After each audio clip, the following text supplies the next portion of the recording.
magandang umaga.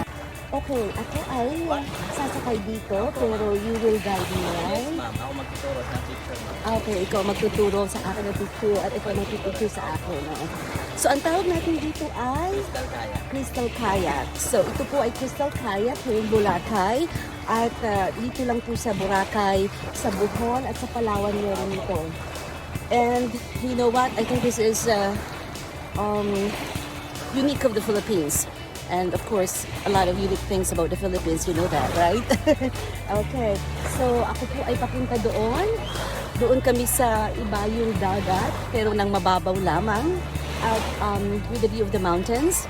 How many minutes ito, kuya? 10 to 15 minutes until I am satisfied with my photos, right? Okay.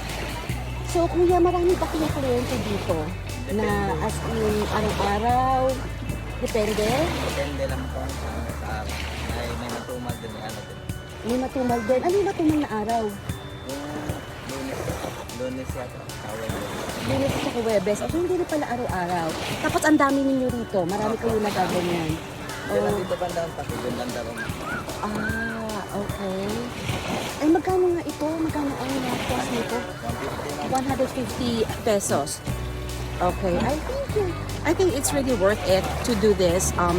This is a great experience when you travel to Boracay, and just something unique, an experience that will keep with you forever. Actually, this is the first time that I have seen a unique boat like this. As we know, Philippines is a Filipino people. Actually,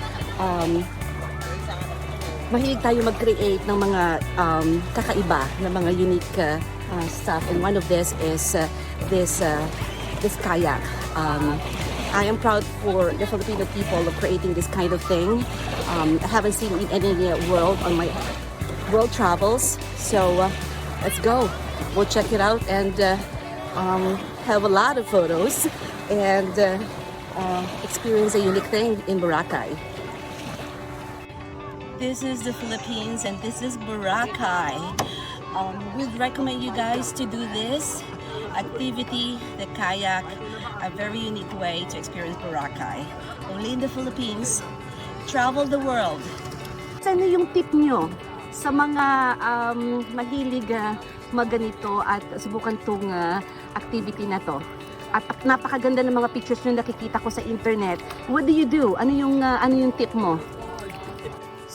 So, Clark, bakit ang gaganda ng picture? Ano yung ginagawa nyo? Mali, tinatapat na lang sa araw ang paraan.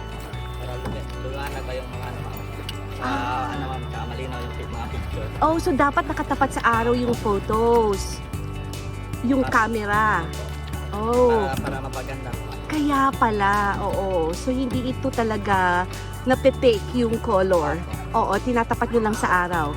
And this is a good thing to do kapag maganda ang araw. Pag hindi maganda ang araw, ay hindi maganda yung photos, right? Ah, okay. Good job.